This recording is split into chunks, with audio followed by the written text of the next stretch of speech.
Welcome to the Mentor of the Month. This is Stuart Anderson.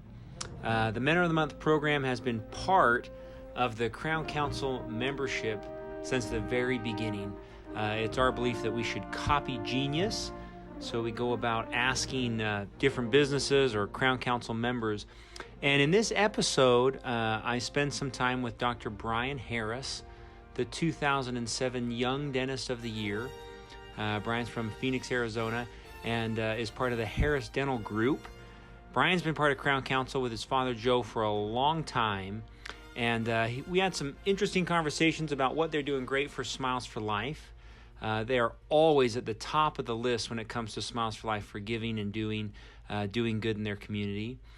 Brian talks about some of his business ventures, one of them being Smile Virtual Consult, what that means, and how he's kind of transformed his own personal image on Instagram and social media, how he runs his own social media accounts and his philosophy behind that. He talks about his family.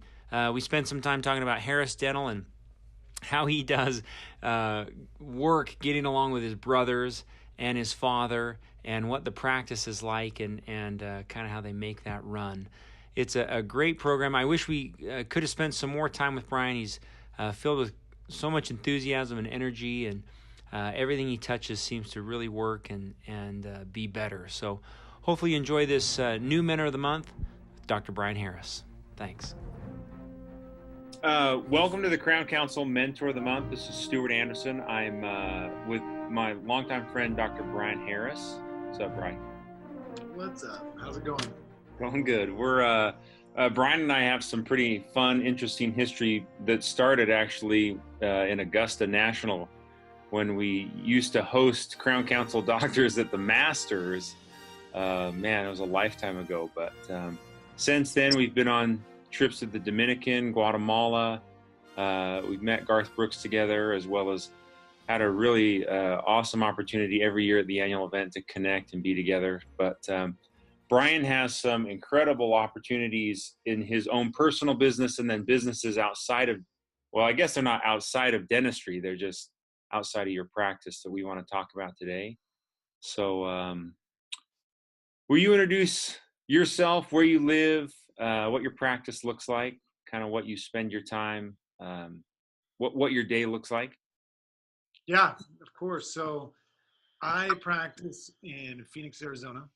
And I have 4 kids. Have been practicing 14 years now, married 18 years, and have a really cool family dynamic within the business in that I practice with my father, my brother. I have another brother that's also a dentist, and my only other brother is a dental lab technician, and my father-in-law is a dentist too. So it is a dental, family dynasty, which makes it exciting. It makes it complicated at times too, and I hope to get into some of that today, just to share with some of the listeners about what that looks like working with the family. But aside from that, I do a lot of speaking as a key opinion leader, and I have a few kind of fun projects going on the side within dentistry that help me step up my game and make sure that I'm providing the highest level of care for my patients. So it's kind of fun. It's all kind of interconnected, which makes it fun and interesting. But at the end of the day, I'm a dentist, just like everybody else, and just really loving what I do. And Brian was, you've been Crown Council member since day one. I mean, the culture of Crown Council is something that your practice has been a part of. Your dad was one of the original Crown Council members. You won the Young Dentist of the Year award. Man, when would that have been? 2002? 2000? I think it was 2007. 2007? Yeah. Well, I know that it was because I put it on my TV because it's amazing. No, but I mean, I attribute a lot of my success in practice and in my personal life to the Crown Council. Both the annual meetings and the mastermind group I'm a part of because of the Crown Council have been instrumental really in my success, because it's just a phenomenal group.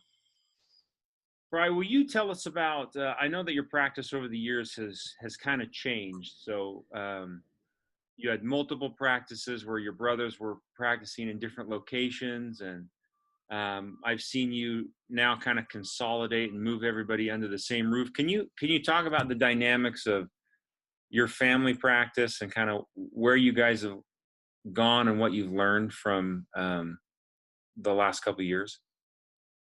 Yeah, it's been really interesting actually. So my dad started Harris Dental in 1979, so almost 40 years ago.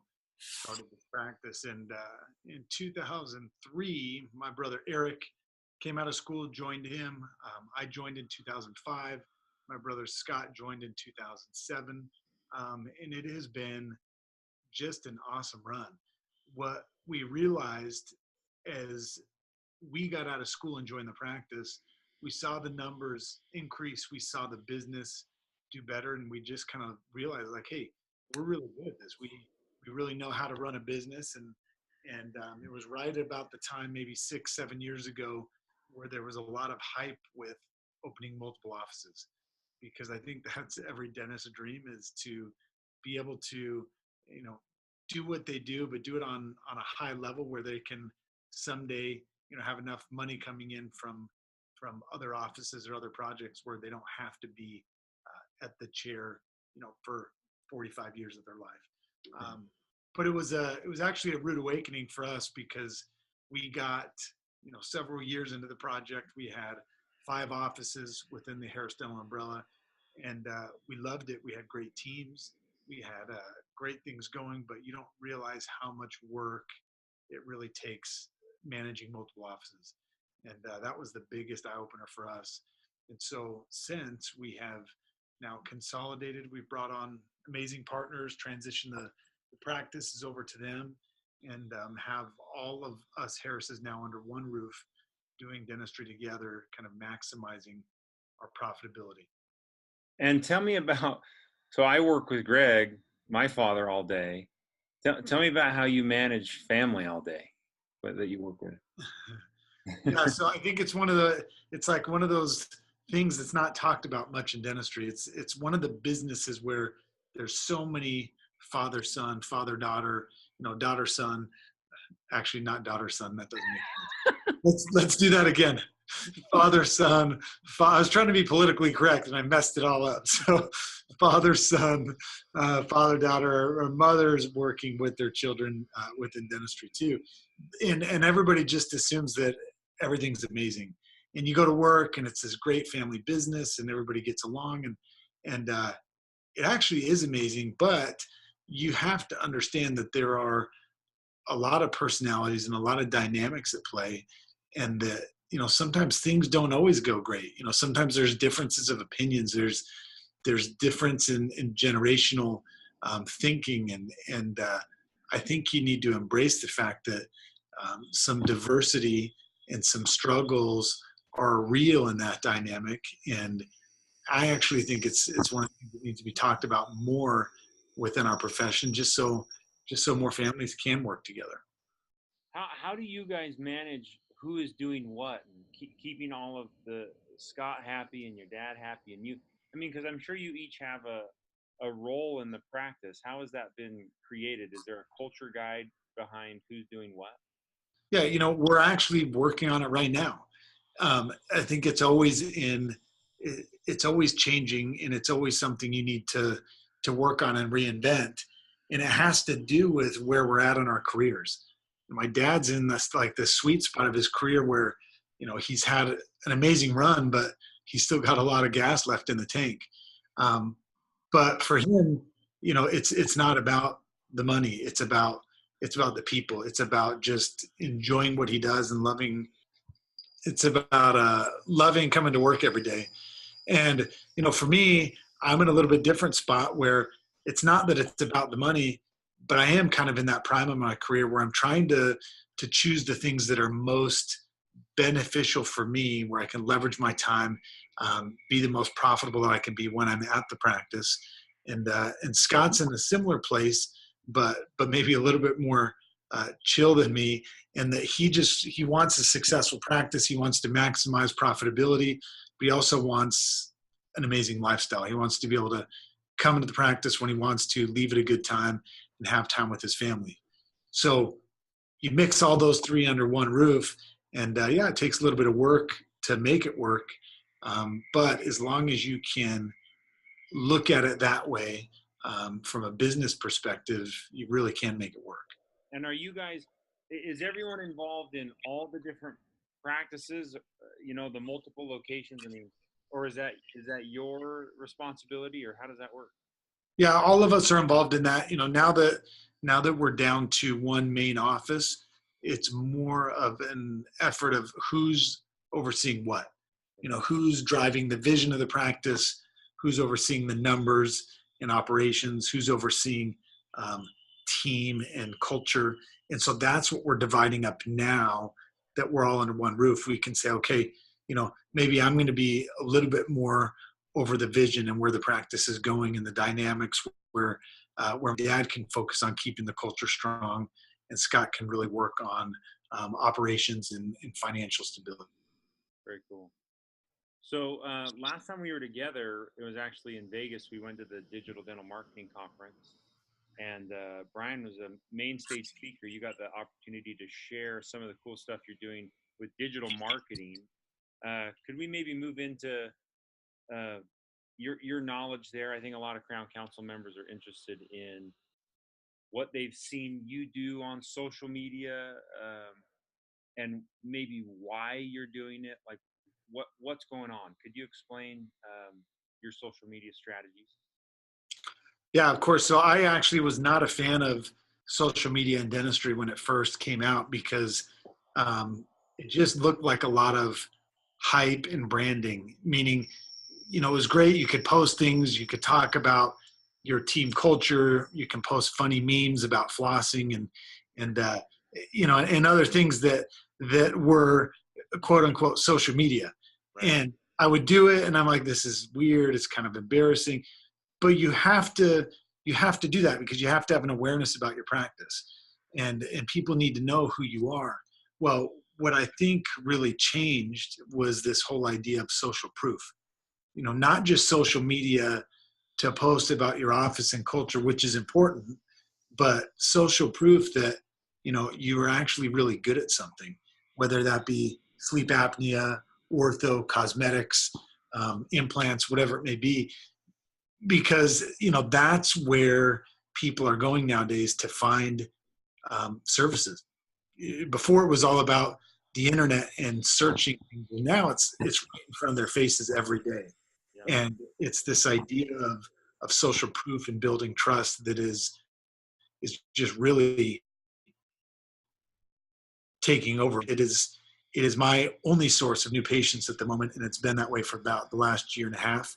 Wow. I only take patients that come through social media. That's how much it's changing dentistry. And I think that a lot of docs that I've talked to are interested in the time, the effort, because for most of us, it's you get on your phone and you swipe around a little bit. Talk about your strategy. I mean, how do you plan it? How is it prepared? The time you spend, the work you do into really making it. I mean, if it's your only marketing, I can only imagine the effort that it takes. Yeah, so that's what makes it different. The cool thing is it's free. Like you're not having to pay to do any of it. But you are trading your time for it. Yeah. And so it's either delegating that to a team member or just owning it. I actually enjoy doing it because I feel like I'm really building relationships with people.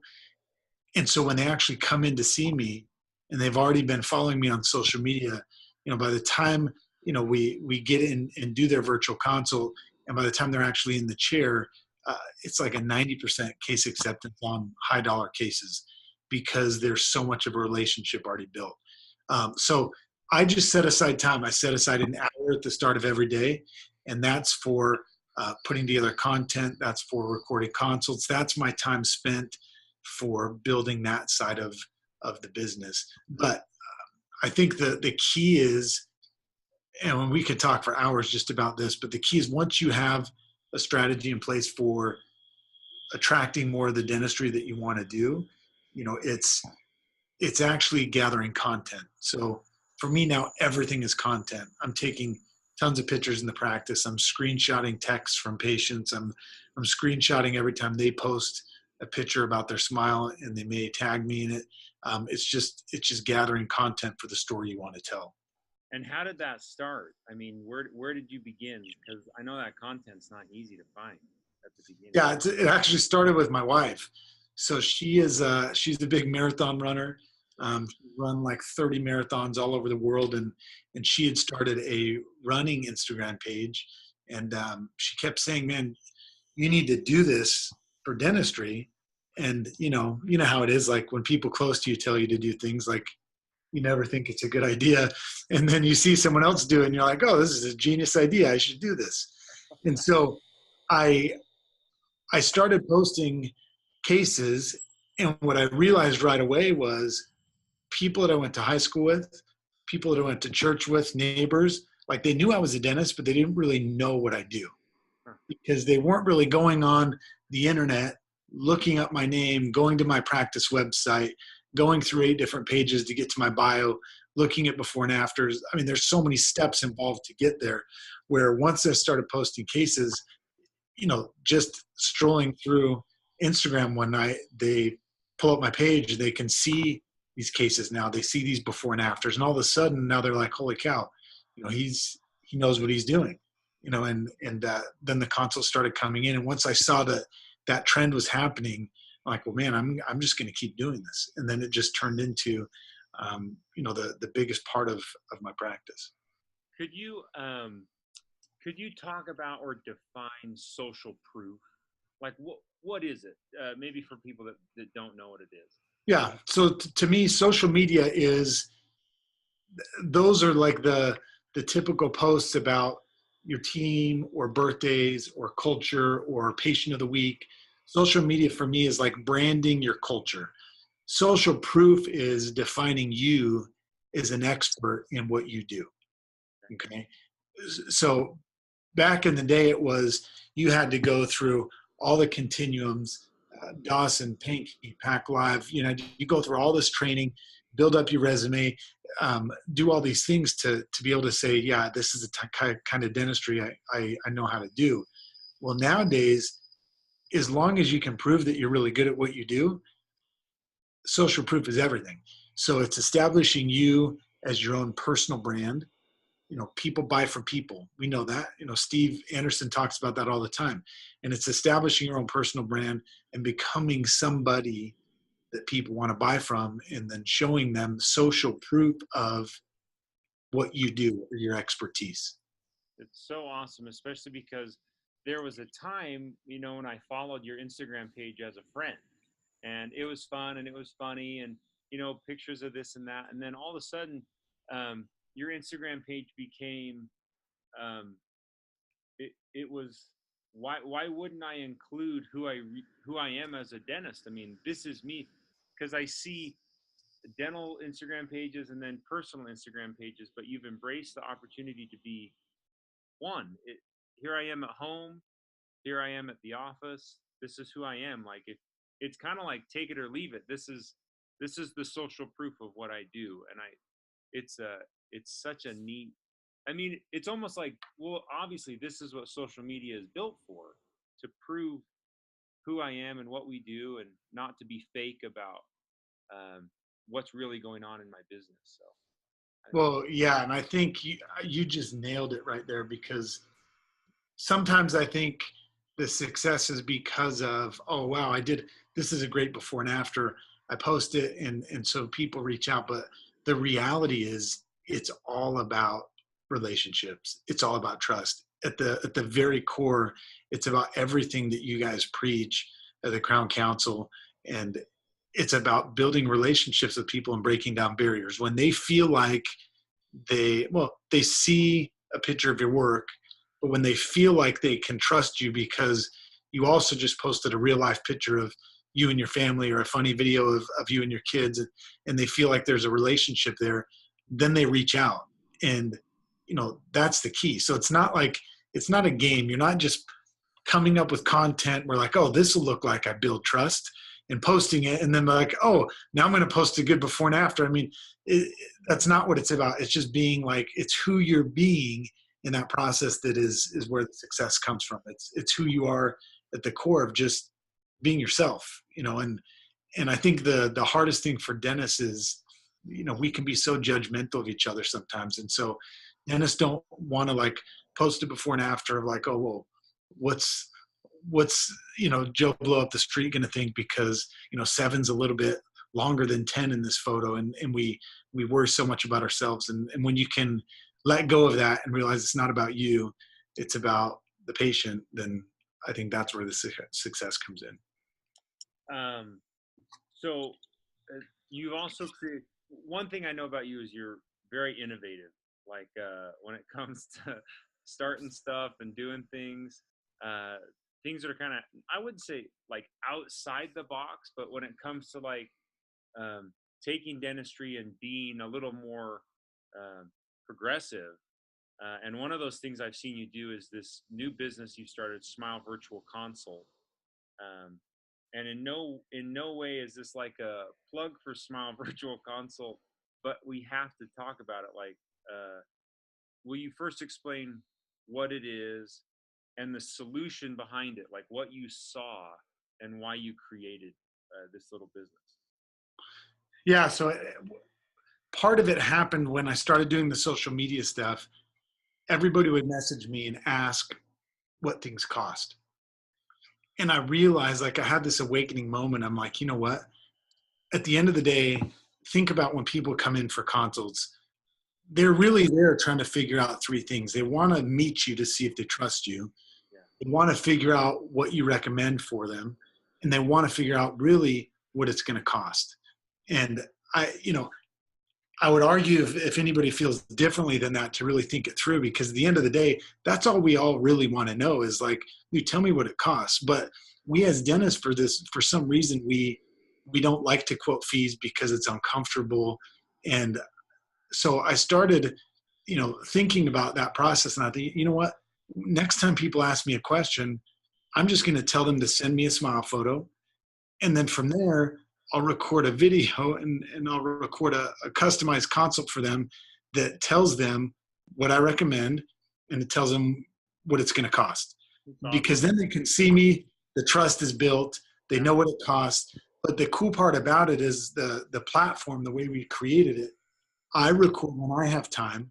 So most of my consults I record like at 5 in the morning, between 5 and 6:30, and then the patient watches it when they have time. And so there's no awkwardness, like take it or leave it.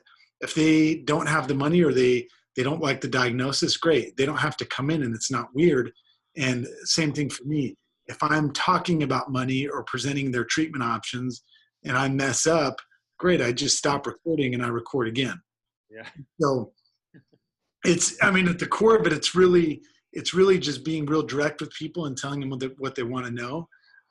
But the great thing about it that doesn't get talked about that much is now that I send all my new patients through that funnel, think about what it means when they're actually in my chair. Up at my office, they're in my chair. I've already told them what to do. I've already told them the fee. I know they're bought in 100%. Otherwise, they wouldn't be there. Yeah. So it's taken my case acceptance from 40%, and it's between 85 and 90% now, just because I've broken down those barriers and told people what they wanted to know. And so explain the process a little more in detail. So let's say I see your Instagram page and I say, hey, I want to see if this guy could help me. I've always thought about having my smile done. Then what's the next step? How do they get to you? What will happen is there's a link in my bio that takes them right to a landing page where it just says, wanting to improve your smile, get your questions answered in 3 easy steps. And then they click it, they upload a photo, they put in their email address, and then they tell me what they want to change. That's it. And for those that message me directly, I just say, hey, you know what? Follow the link in my bio, upload your information, I'll give you a quote. And once I have that, then that's golden. Now I have their email address, I have what it is that they're uncomfortable with or they want to change, and I have a picture of their smile. So let's ignore all the fact that let's talk about all the people that decide not to move forward at this time. What I have right now is I have their email address, I have their pain point, and I have a picture of what they look like. From a marketing standpoint alone, it's huge. But those that do move forward, I will I'll put it into our system. I'll record the live video. It gets sent out to them, and then it's a whole automated marketing platform to keep them in the loop. So awesome. Well, one of the things that I love too, Brian, is about a year ago. I don't know.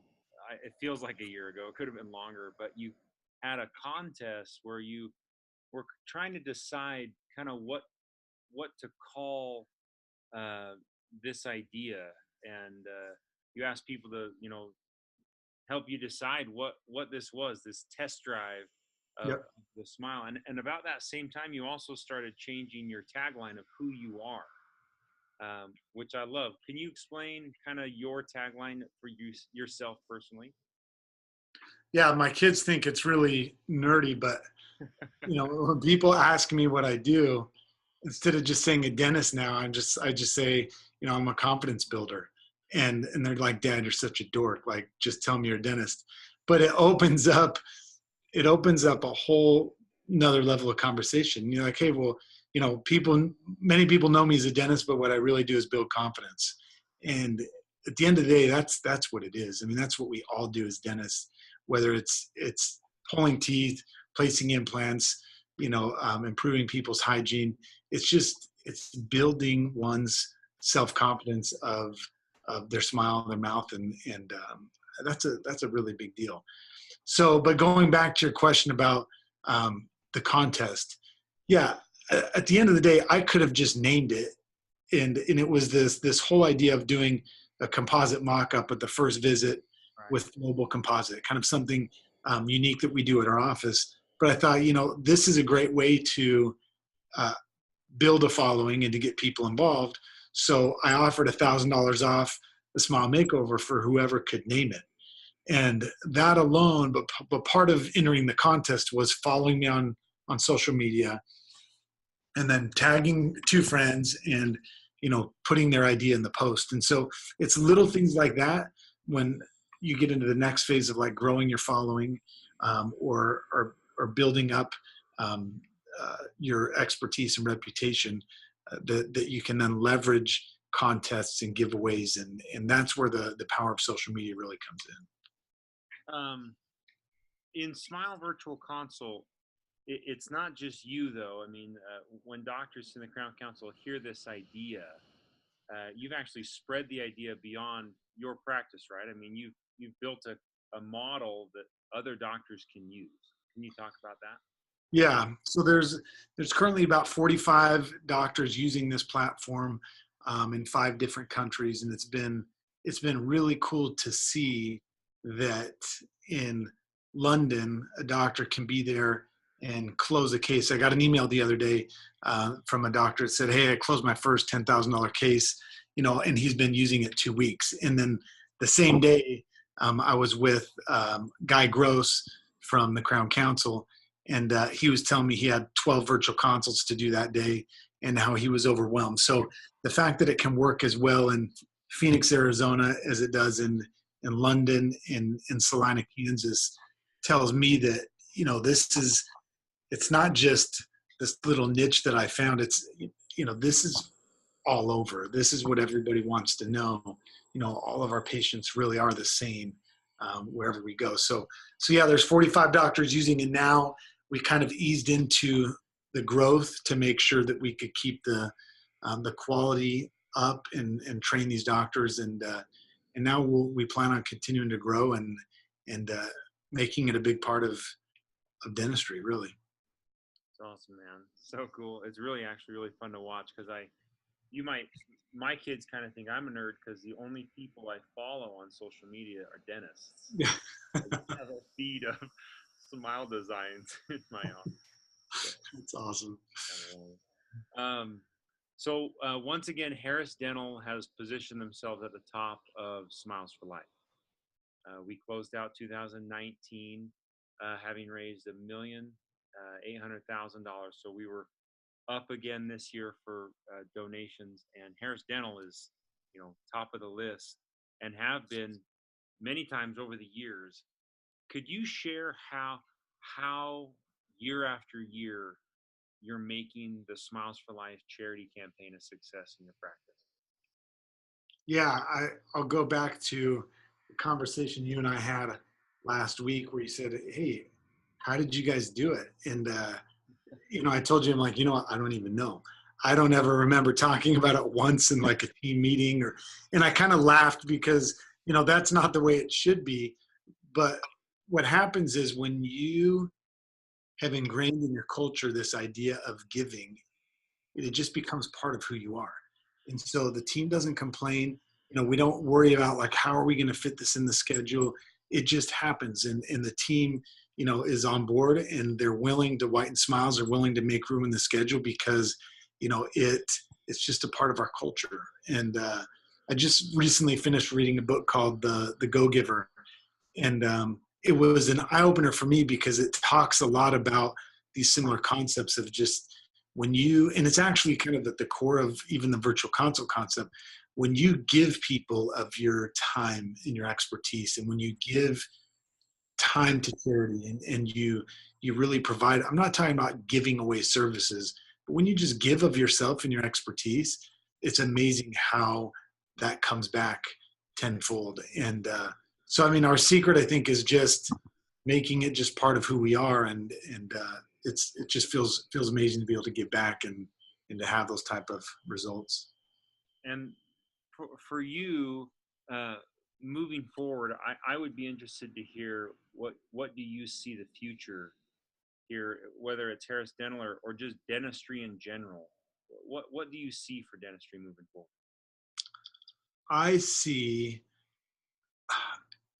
It's interesting because as I've been in practice, when I first got out of practice, it was all about, isn't it wonderful when patients say yes? It was all about full mouth treatment planning and the patients, this attitude of like, some will, some won't, so what? This attitude of full mouth treatment planning and giving people an all-inclusive look at what they need in their mouth. And I see things shifting. I see that social media has drastically changed how patients are looking at their dentist. And it's becoming much more of a profession of when we can figure out what it is that people want and find out a way to make it happen, like that's where the success lies. So TOPS teaches, what matters most.